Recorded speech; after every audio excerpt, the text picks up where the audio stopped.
Hello and welcome back to another episode of On the Grid Podcast, your favorite Formula One podcast, where we ramble on, talk about Formula One, talk about each race, etc., etc. I'm your host, Adrian. Joining me once again is my fantastic right-hand man and my co-host, Ethan Evans. Ethan, how are you? Did you like that introduction? You must have. I did. I did like that introduction. Yeah, I'm good. I'm good. Excited to look forward to this episode. In this episode, exactly, we are going to be looking over our Canada predictions, rambling on a bit about the news in the paddock, in and around the paddock, talking a bit about Formula 123. It was released when we're recording this episode, it was released 2 or 3 days ago. But when you'll be hearing this episode, it'll be about a week after its release.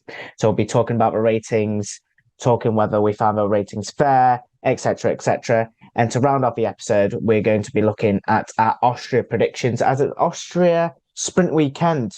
So there's quali, there's sprint shootout, there's the race, there's a whole host of action. Right, let's begin with our Canada predictions review. Let's start with our 2-star predictions. I'll go first. My first star prediction was a Verstappen, Perez, Alonso podium. I got 2/3 of that correct. Obviously, didn't predict Hamilton, so I get 2/3 of it correct. So take of it what you will. And then my second one was Stroll to finish outside of the top 10, which he did in qualifying. He finished 13th, but in the race, he managed to scramble to get a 9th place finish with Lando Norris's penalty. So I got half of that correct. Ethan, did you have a better time with it? I had a mixed bag. I had Alpine double points, which I think they probably would have had if Gasly didn't have that unfortunate qualifying and have his lap time disrupted in Q1 and get eliminated. And then I went for either a safety car or a red flag. So there was a safety car during the race. So yeah, I'll take 1 out of 2 for that. That's not too bad. I mean, I'm clutching at straws here with my 2-star predictions. I mean, they weren't far off, but inevitably they weren't as spot on as your safety car red flag prediction. So I think you can take the win on those star predictions. Moving on to qualifying, looking at the top 5, which was Verstappen, Hulkenberg, Alonso, Hamilton, and Russell in qualifying. I predicted Verstappen to get pole position, so I got that correct. Alonso to get second, which in essence he did after Hulkenberg's penalty. So I'll take half a point for that one. Perez, I predicted to finish third. Yeah, he was nowhere to be seen. And then Leclerc and Sainz to 4th and 5th, and those two were nowhere to be seen. I got the Mercedes and the Ferraris mixed up. Ethan, did you get on better than I did? Again, bit of a mixed bag, really. I had Verstappen on pole, so that was a nice, easy point. I had Perez in second, so I didn't get that one. I did have Hamilton in third, so I will take that. And then Alonso and Russell 4th and 5th, which Russell was 4th, so almost on that one, but yeah, not quite.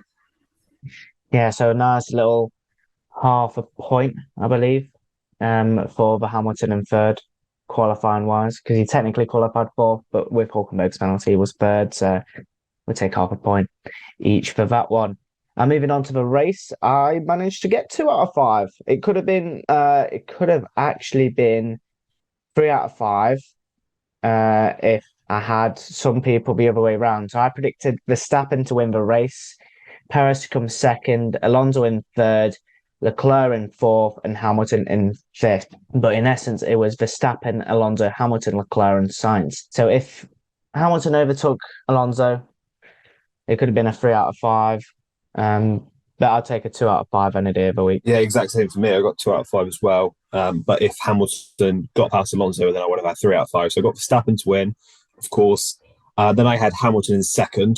I had Perez in third, Alonso 4th. So obviously Leclerc finished 4th. But I did have Carlos Sainz in 5th. Thought he would continue, a very consistent finishing around 4th or 5th place in most of the races this season. So yeah, I got that and he continued that. I think it's one of our better weekends when it came to predictions. I think it wasn't out of the ordinary. We kind of was spot on with Verstappen as we always are. Well, yeah, it's better than the 2 out of 10 for getting a Verstappen pole and win. Yeah, I mean we'll take what was it, 3.5, 3.5 out of 10 for each of No, us. I'm taking four. I'm taking four. I'm taking the Hamilton for third.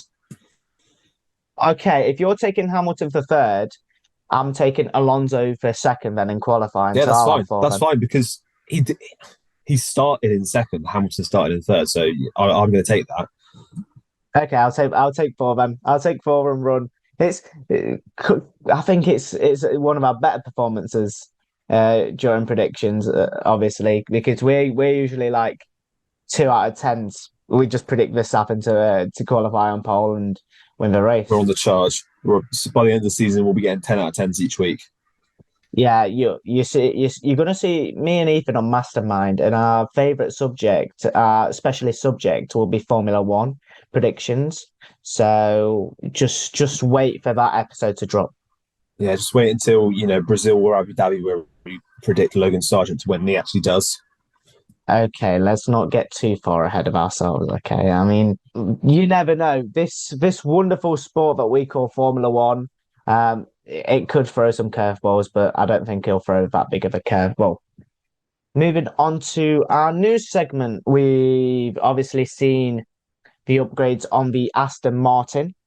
And I think that's going to be our first topic of choice. I think Aston Martin and Mercedes, yeah, those two teams in particular, I think they're starting to close the gap a little bit down to Red Bull.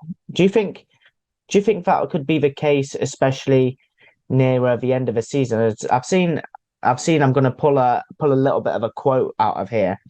Toto Wolff was questioned about where he thinks the first race victory is going to come, and he said Silverstone.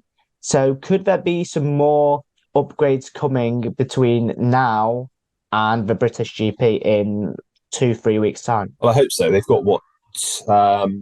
They've got Austria and then it's Silverstone. So, maybe they'll bring some upgrades in for Austria because I think that's a double header there. I I don't know how serious he's being there. Obviously Silverstone was one of the first races last season where they actually looked like they might win the race, but obviously Sainz won it in the end. So, and obviously Hamilton knows the track like the back of his hand. It's one of his strongest tracks. Same for Russell.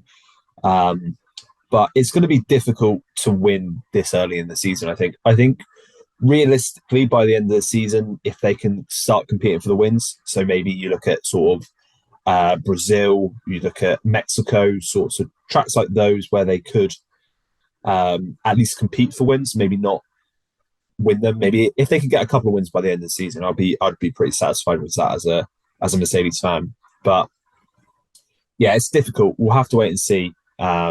But it's always nice to hear, the team principal bigging up where they think they're going to be, and it looks good for Mercedes. Put it that way. I think out of those three teams competing for second, they have the brightest future ahead in terms of looking to challenge Red Bull. What about Aston Martin? Obviously Alonso leading the charge for them. Stroll nowhere to be seen, of course. Do you think that I think personally the upgrades worked pretty well in Canada, bar obviously Alonso's little mistake, which kind of compromised his race ever so slightly. But do you think that going forward to such a fast track like Austria, tracks like Silverstone, etc., do you think that the Aston Martin package, do you think that it could challenge pretty much closer to Verstappen, or do you think Verstappen's likely to have that 5, 6 second advantage in most races so far? Upcoming, should I say? Well, it's hard to tell how on Verstappen's pace because you don't know how much he's pushing. Like in Canada, he won by about 10 seconds. You don't know how much he was holding back. I imagine he would have been in tire management and fuel management phase. So you would have thought realistically that gap's closer to 20 seconds than to 10 seconds. But, all it takes is, one little error around a street circuit or a mechanical issue and Verstappen's out of the race. So, Alonso's been competing for second place in a a lot of races this season. And, Hamilton as well has been in the mix. I think those two would be the most likely to get a win if Verstappen falters at any point. But yeah, the Aston Martin upgrades worked a treat, really. And they have got, obviously, that extra wind tunnel time, which is going to play an impact in the upgrade of the car throughout the season, more so than at the start of the season. Whereas Red Bull have a reduced time anyway from what they would have for finishing first in the constructors because of that cost cap breach. So it's going to be interesting. Let's see what happens in the next few races and where they're at by the end of the season. Continuing our upgrade talk, Ferrari's team principal, Frederick Vasseur, has come out and said that the team are planning to bring upgrades to Austria. For myself, I think it's about time that we see some improvement in Ferrari. I mean, 4th and 5th in Canada, but I think that was more down to strategy. And I think maybe a little bit more development would be crucial for that Ferrari. Ethan, do you think that Ferrari are kind of due like a major upgrade on their car? Because if they don't get it right, do you think they could slip a little bit more further behind the Aston Martin and Mercedes, especially with those two teams bringing major upgrades already? Yeah, they need a big upgrade package, don't they? We've seen that, at Canada, it was Aston Martin. At Spain, at Monaco, actually, it was Mercedes, and they've both worked. And I think at this current point in time, Ferrari do have the 4th best package. So they do need to bring in some upgrades. Silverstone would probably be the good track to do that because it's more of a conventional track. But most definitely before the summer break, they need some big upgrades in order to close that gap because they're at risk of slipping behind. And, maybe with Alpine, the way that those two drivers are performing, they could even close the gap and put some pressure on Ferrari. And we all know how well Ferrari cope with pressure. Yeah, very well under pressure. Yeah, absolutely well under pressure. We don't work well under pressure. But I saw a quote from Dr. Helmut Marko, and he quoted. Well, I'm not going to directly quote what he said word for word, but he mentioned that Red Bull, well, Max Verstappen especially was lucky that the two Ferraris started further down the field in 10th and 11th. Do you think that statement makes any sense? Realistically, Dr. Helmut Marko was talking about the race pace that the Ferraris had. Probably mainly Carlos Sainz, not Charles Leclerc, because Carlos Sainz could have at least, I think he could have pushed for third if he had overtaken Charles Leclerc, because I think he had the superior race pace. But do you think the quote from Dr. Helmut Marko has any sense in it? No, I don't think that man has spoken many sentences in his life that's made sense, to be honest. I don't, even Ferrari at the end were on the better tyre. They had that fantastic strategy. They stretched out the mediums and they could put on some hard tyres which they could push to the end. Leclerc and Sainz, they didn't look like troubling Hamilton or Alonso in front. So I don't know where he's coming with that. But it's typical Helmut Marko, really, isn't it? It's a little bit strange looking back on it that they didn't switch their two drivers and that they didn't see what Sainz's pace was like in some clean air.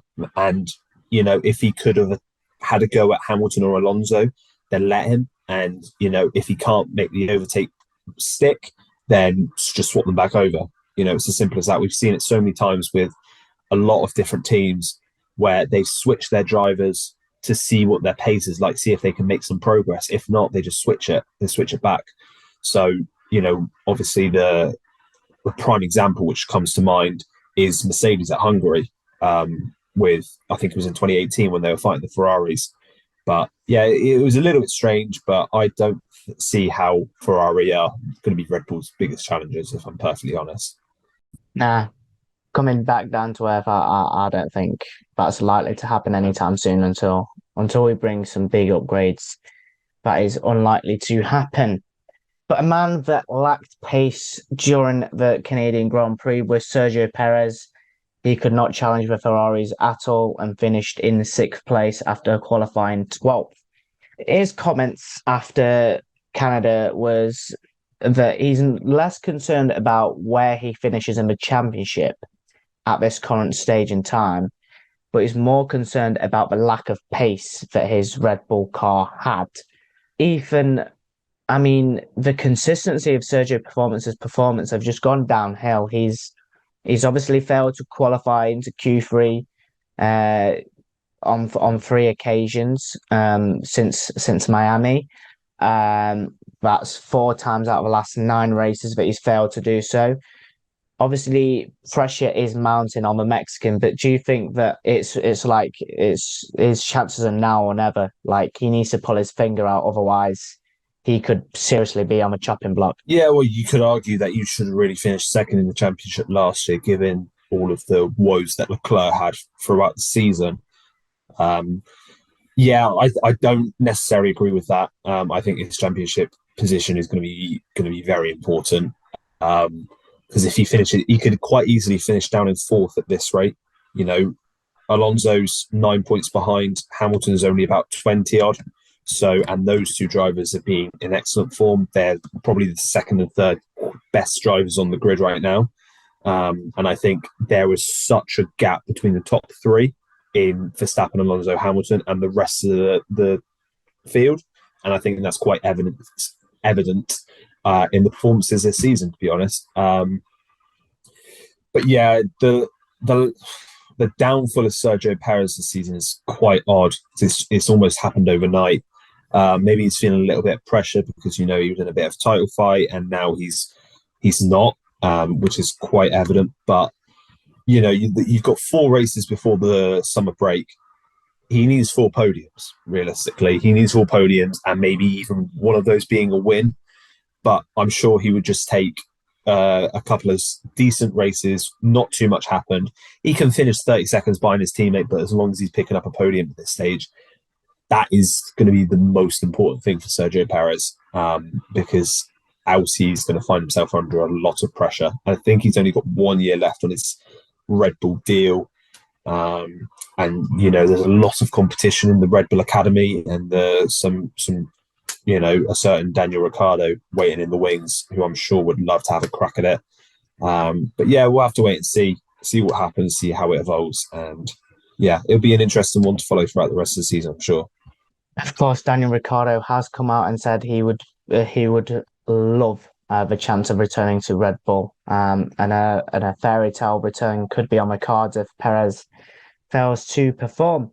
Our final talking point in our news segment is I found this one very interesting when doing a bit of news research in and around the paddock, and F1 are set to clamp down on grid access after what happened with Neymar Jr. So the incident obviously involves Neymar, the Brazilian footballer who plays for PSG. He was in and around the paddock at the Spanish Grand Prix, and obviously celebrities and media are allowed grid access, especially at the start of Sunday's race. But what he did was he stayed on the grass next to the track as lights went out. And F1 are set to clamp down on the grid access after that incident. Ethan, we obviously saw incidents regarding Usain Bolt, I believe it was, during the USA Grand Prix a couple of years back when he did his famous pose as lights went just before lights went out, and we're seeing another celebrity / footballer breach the safety aspects of the sport. But do you think that the grid access is likely to be clamped down and just potentially we could see journalists and presenters like Martin Brundle be given access and celebrities only being cut down to a certain amount? Because at the end of the day, there's a safety aspect involved, and safety comes paramount for the FIA and F1. Yeah, and I think it'll be a good thing too. You know, they have the Martin Brundle has his grid walk, and then they cut to the national anthem, which is sort of about 5-10 minutes before it's lights out. I think realistically, at that point, it needs to be just personnel, F1 personnel on the grid. So sort of your engineers, your drivers, all the team members, and then it can't continue to happen because what happened there is not excusable, really, is it? And it's not the first time we've seen this. That rounds off our news talk for the week. Let's move on to our F1 23 ratings. Obviously, like we mentioned at the start of the episode, the game was released I believe 2 or 3 days ago whilst we're recording this. So when this comes out, it'd be about a week ago. The song a week ago, yeah, move on. And I'm quite shocked with some of the ratings when I've researched it. I am actually stunned. But I'll run through who we've got through the 20 drivers. So Verstappen is the top rated driver at 94. Then it's Alonso and Hamilton tied for second top at 92. Leclerc, Norris, and Perez follow at an 89 rated, with Sainz and Russell at an 88. Valtteri Bottas is at 87, with Esteban Ocon and Pierre Gasly at an 86 and an 85 respectively. Lance Stroll is 84, Alex Albon and Yuki Tsunoda at 83. Kevin Magnussen is 81, Nico Hulkenberg is 80, Guan Yu Zhou is 78, and the three rookies, Oscar Piastri, Logan Sargent, and Nick De Vries. Piastri's 3 ratings higher than Sargent and De Vries at 74, with Sargent and De Vries at 71. Ethan, initial thoughts, please. What are your opinions?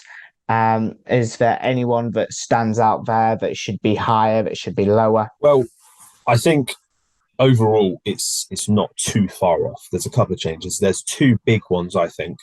Valtteri Bottas should not be an 87. Bear in mind, Bottas is an 87. Guan Yu Zhou is a 78. I don't know how there's such a big difference in those 2 drivers when this season, especially, they've been very well matched. Even the second half of last season, they were very well matched. I know they have to take in history into account. You know, Valtteri Bottas is a multiple race winner. So they do have to take that into account. But for him to be 9 rating points higher than Guan Yu Zhou, I don't think that's fair at all. I think he should maybe be down an 83, 84, I would say. And then second of all, Lance Stroll should not be higher than Alex Albon or Yuki Tsunoda at all. I don't know where they've come up with that. Those 2 drivers are 2 of the most talked about this season, and Albon last season as well had a lot of plaudits. So I think they should definitely be higher. I think 83 is fair for the 2 of them. Maybe Lance Stroll needs to be down at sort of an 81, given, you know, a lot of struggles he's had over the last 18 months. He's never outperformed a teammate since his Williams days, and he was up against Sergei Sorokin in that season. So he hasn't outperformed Perez, Vettel, or now Alonso. So 84 is a little bit too high for someone who's been in the sport for a long time. Remember? Okay, let's have a look at them in a group of 3, and then we'll look at the top 3 as a whole. So the 3 rookies: Oscar Piastri, Logan Sargent, Nick De Vries. Do you think in my opinion, I don't think Oscar should be rated 74. I think if the 3 rookies are obviously going into their first season of F1, they should be the same rated at 71, alongside Oscar Piastri's experience of 74, which I found quite shocking when I was researching this. He's 74 rated for his experience. I was looking on the F1 23 database. I could be completely wrong. I think you are. So I've got a breakdown here. So the experience. So Logan Sargent and Oscar Piastri are 48, and Nick De Vries is 50. So I think because Nick De Vries has that extra race under his belt. So Oscar Piastri's overall is 74, and Nick De Vries and Logan Sargent 71. Okay, it looks like as I go onto the F1 database, it looks like they have had a bit of a blunder. Uh, his experience and his rating are the same rated. But yeah, I was thinking why his experience is so high. But yeah, you're right. That Oscar and Sargent are 48, and Nick DeVries is 50. Um, do you think that Oscar's racecraft is rated a bit low? I believe it is only 73 with Sargent and DeVries at 84. Yeah, I don't know how they've come up to that. To be honest, I think Nick DeVries and Logan Sargent should be a 71. Given they are rookies, but just from these first 8-9 races, we've seen Oscar Piastri's put in some very good performances, and I would argue maybe his rating needs to be bumped up 1 or 2 points higher. So maybe look at like a 75, because he's a better driver than Nick DeVries and Logan Sargent. Everybody can see it from these first 8-9 races. So I don't know how they've come up to that. But then that is a little bit nitpicky. The main one, though, is his racecraft, because if you compare it to his teammate, Lando Norris, Norris has a 91 racecraft. Is there a difference of 18 points between Piastri and Norris? Just based on these first few races, I don't think there is. I would say Norris deserves to be up on those top ratings, but Piastri deserves at least an 80. Come on, that's the bare minimum. Especially when you consider Lance Stroll has also got a 91 racecraft. What about regarding awareness? Oscar's at a 79 for his awareness, with Sargent and DeVries at 75. Going back on the final race that we just saw in Canada, we obviously saw an incident regarding Kevin Magnussen and Nick DeVries, and Nick DeVries' awareness should be in about the 60s, purely on that incident. But then again, comparing the two rookies, Sargent and DeVries, they've got one higher awareness than Guan Yu Zhou. They've got the similar awareness of Yuki Tsunoda, and only one less awareness than Pierre Gasly and Esteban Ocon. Come on, surely that's not right. Well, I think the awareness is done based on the time in the stewards and like sort of the penalties they receive and stuff like that. So I think Nick DeVries after Canada will be receiving a hefty knockdown in terms of the rating. Maybe that could have sort of like 70. But I think these was done around about Monaco time, if I'm not mistaken. I know that they had guess the rating with some of the drivers, and they were doing that at Spain. So I imagine it would be finalised beforehand. So I'll let them off with that one just because of the short turnaround we've had. And then finally on the trio regarding pace, so Oscar Piastri 77 pace with Sargent and DeVries at 67. Do you think that's about fair? I don't think there's many discussions regarding that one. I think maybe a bit of a decrease for Nick DeVries and Logan Sargent in the coming weeks, but Oscar Piastri's race pace, I think it's about on par. Yeah, well, I think if you compare them to their teammates, so obviously Alex Albon and Yuki Tsunoda have 86 and 87, so that's a big margin in between their teammates, which is fair. Oscar Piastri, I'm sure, will be getting a bit of a boost in, I think they're bringing out an update to these ratings in the next couple of weeks, maybe at like summer break. So I'm sure he'll get a boost based on his performance against Lando Norris. But yeah, I think for a starting rating, that would be. On to our next group of three, which are Guan Yu Zhou, Nico Hulkenberg, and Kevin Magnussen, 78, 80, and 81 rated in their own respect. Guan Yu Zhou, obviously in his early seasons in Formula One, Nico Hulkenberg and Kevin Magnussen, the more experienced of the trio there. Do you think that's about right? We obviously spoke about Guan Yu Zhou potentially being maybe a tad bit higher.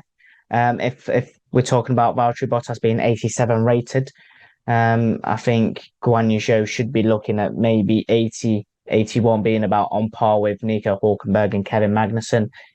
But I think apart from that, I think it's looking okay. It's not looking too bad for those three. Yeah, to be honest, I don't really have too much to say here. I think maybe the two Haas drivers should be on the same.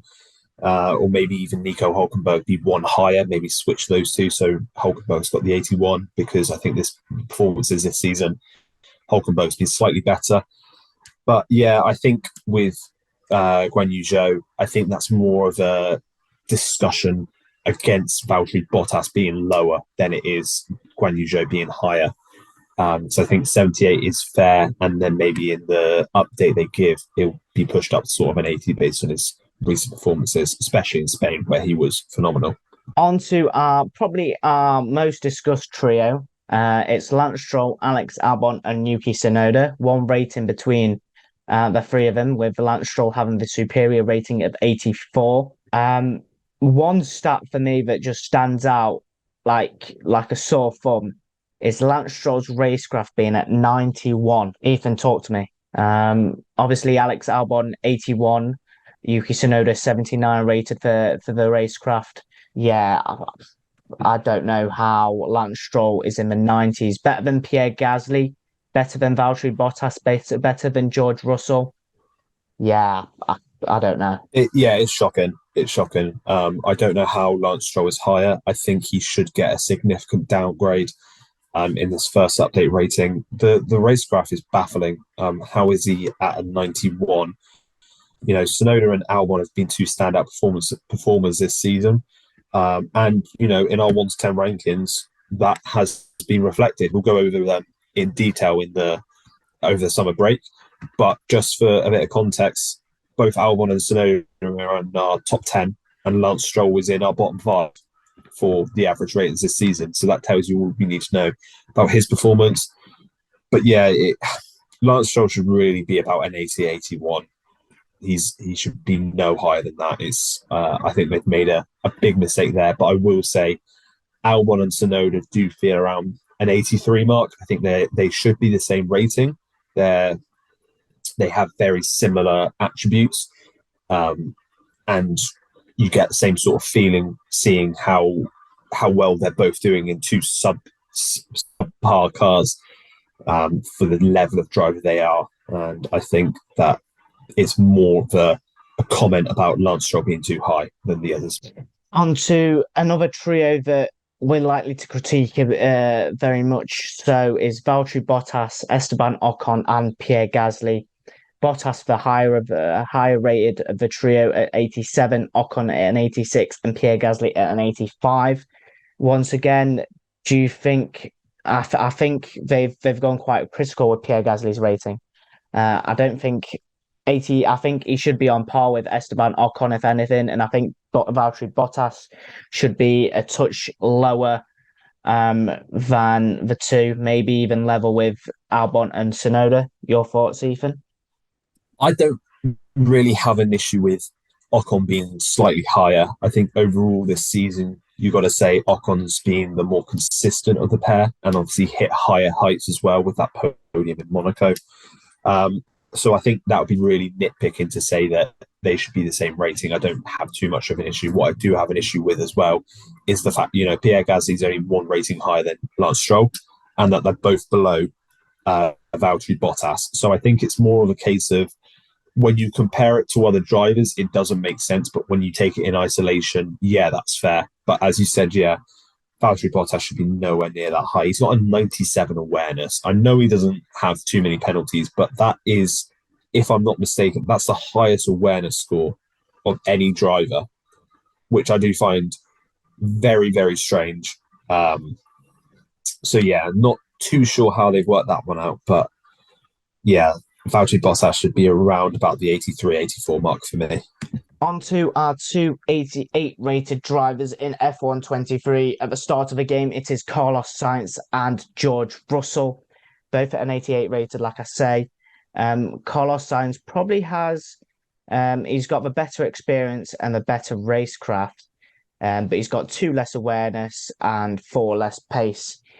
Ethan, obviously, as a Mercedes fan, you're going to be in favour of George. As a Ferrari fan, I'll be in favour of Carlos Sainz. Do you think they're on par regarding these ratings? Do you think that George Russell's 88 rated is fair?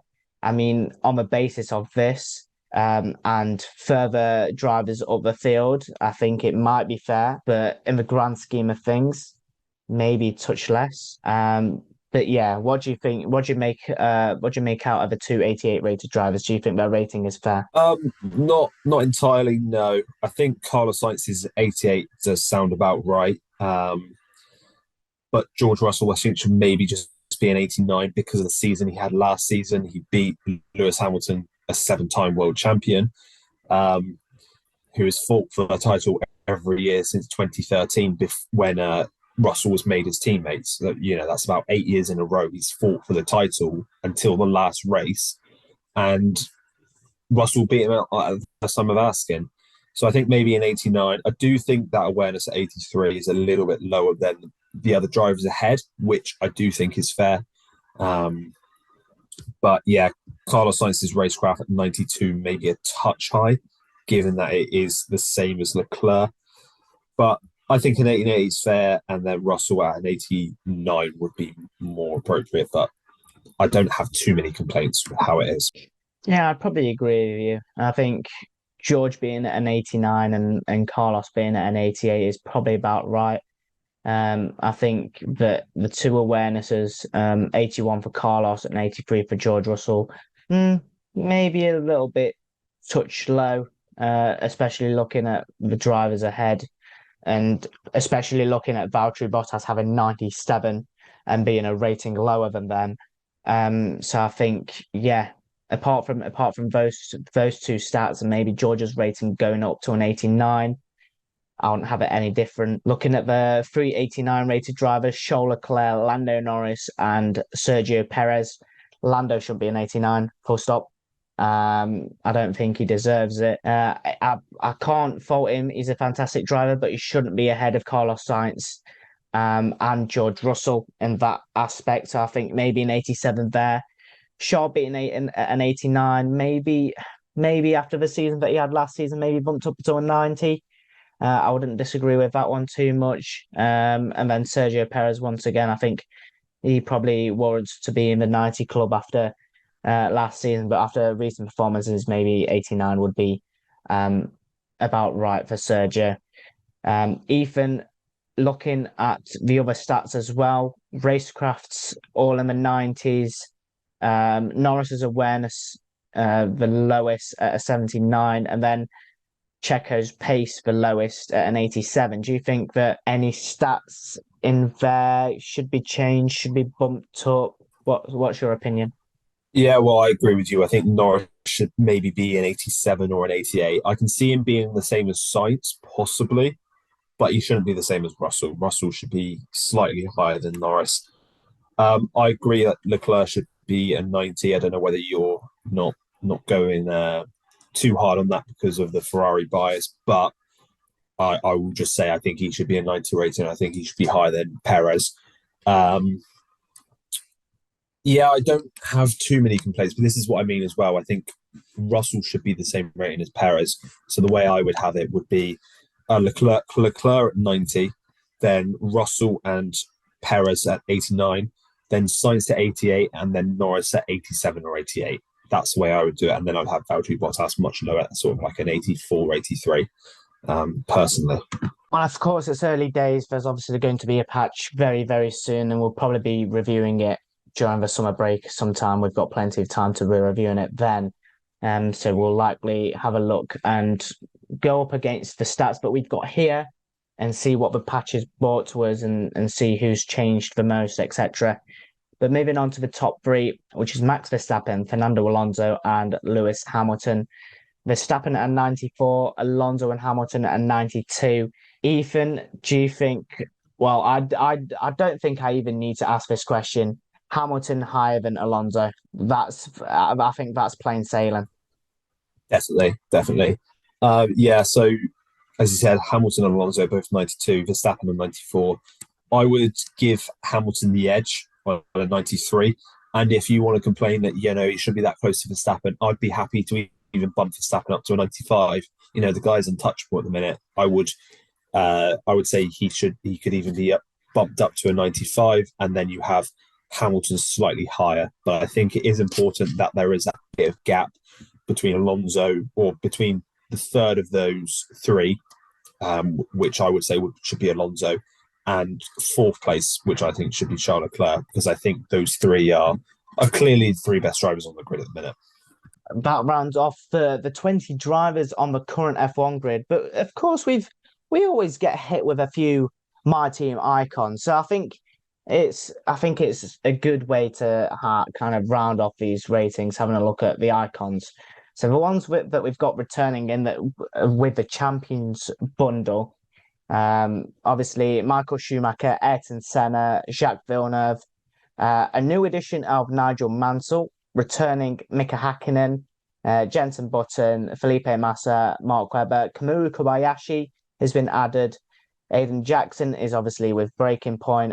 So is Butler. Pastor Maldonado has been added. Casper Ackerman is obviously with Breaking Point. Jamie Chadwick has been added as a new driver, and Callie Meyer is also with Breaking Point. Ethan, if we're talking about ratings going up side by side, Michael Schumacher at 95. Do we think that currently, on the basis of Max Verstappen's season so far, Verstappen is around par with the rating of Michael Schumacher? No, but then you can't really give drivers too much more than a 95 realistically, because you've got to think about, if you're playing like a career mode, then there's got to be the room for that driver to increase and improve their rating.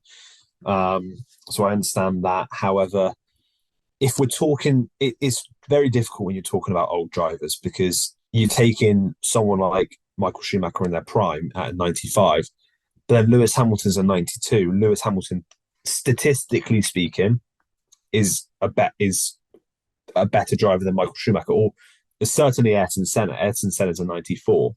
Statistically, Lewis Hamilton is the greatest driver of all time, so he should be the highest rated. However, that's where Lewis Hamilton's current form is taken into account, and Schumacher and Senna's score isn't. The big one that jumps out to me is Jacques Villeneuve at a 92. Are we really saying that Jacques Villeneuve is as good a driver as Lewis Hamilton and Fernando Alonso? I could understand sort of an 88, 89, because he is a world champion, but he's a one-time world champion. He's not a 7-time world champion. So that is really baffling. And then you've also got something I don't understand. You've got Jamie Chadwick, who's in the Formula One game when she's not raced in Formula One before. So that doesn't make a whole lot of sense. I do think they should incorporate more drivers than just sort of the F2 drivers to add into the game, so you could see it from that instance. But then why isn't Mick Schumacher in the game? Why isn't Daniel Ricciardo in the game? They're drivers that aren't on the F1 grid, but they're not in F2. So I don't understand it in that sense. I think they should,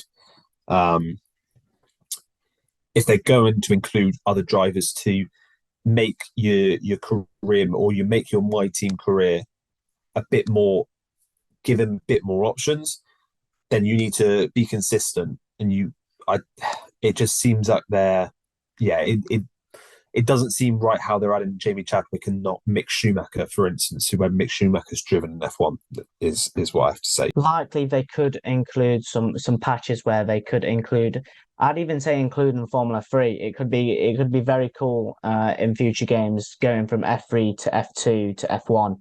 That could be something also very cool. We obviously have going from F2 to F1, but I think adding that extra element of going from F3 to F2 to F1 and getting that license for F3 would make a game perfect.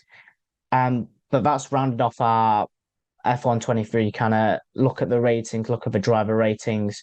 We'll obviously look back on it when the patch releases, probably likely in the summer break. So stay tuned for that episode. But let's round off the episode with some Austria predictions. Obviously, the Austrian weekend begins with a bit of qualifying, moves on to sprint shootout, then the sprint, and then the race. So let's begin with our. Actually, let's do it as a bunch. So let's do sprint together and quali in the race together. So, Ethan, give me your sprint quali predictions, and then at the end of these predictions, we'll give our 2-star predictions. So sprint qualifying and sprint race. Just to clarify. Yep. Okay, so my sprint qualifying, it's very difficult to judge this apart from the actual qualifying and the actual race.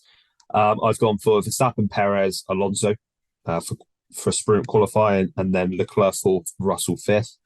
And then from the sprint race, I have gone for Fernando Alonso supremacy, him to win the sprint race. Max Verstappen second, Perez third, Russell fourth, and Leclerc fifth.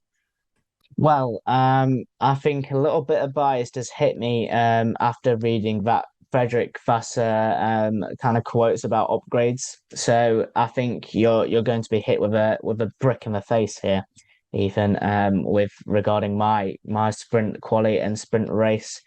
I've obviously gone with Verstappen to take sprint shootout to get on pole for that. I've gone with Leclerc to qualify in the sprint shootout in second, with Alonso in third.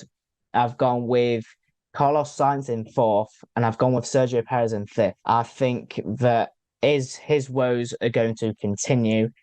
And then in the sprint, I've gone with Leclerc to win the sprint, with Verstappen and Alonso in second and third, Carlos Sainz in fourth, and I think Lewis Hamilton will take fifth spot. I think Sergio Perez is likely going to struggle once again, and his woes will continue.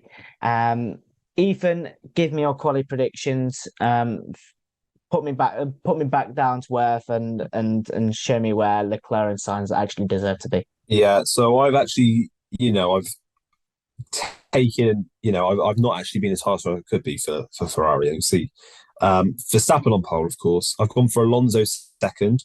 I've gone for Charles Leclerc third. He does like Austria. They are quite good at Austria, especially last season. It was the last race they won, I think.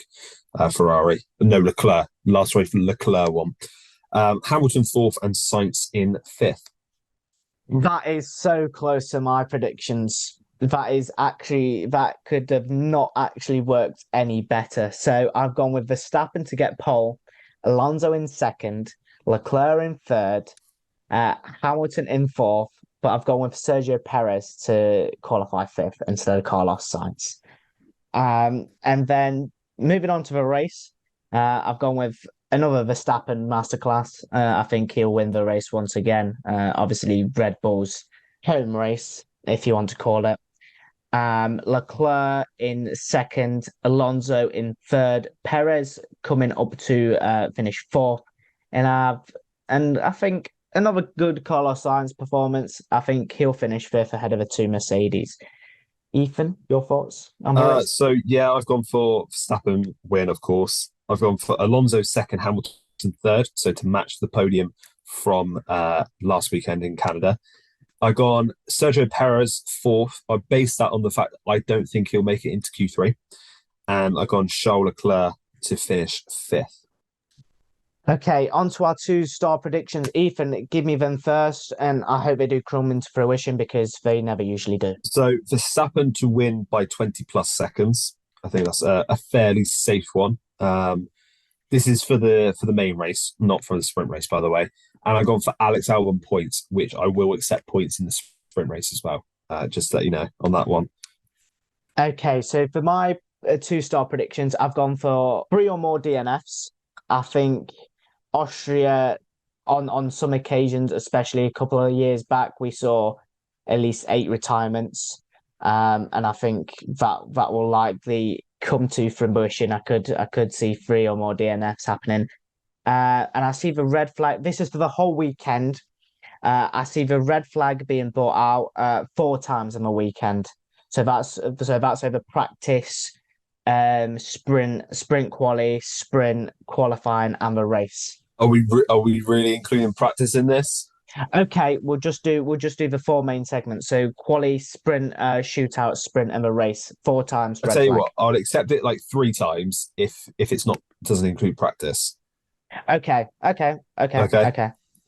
So we'll knock off 1 red flag and we'll go 3 times. Okay. Not including practice.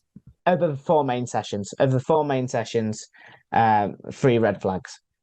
But that rounds off our episode. That rounds off episode 19 of On the Grid podcast. We'll obviously be back next week, reviewing Austria and previewing Silverstone, which we are are waiting for.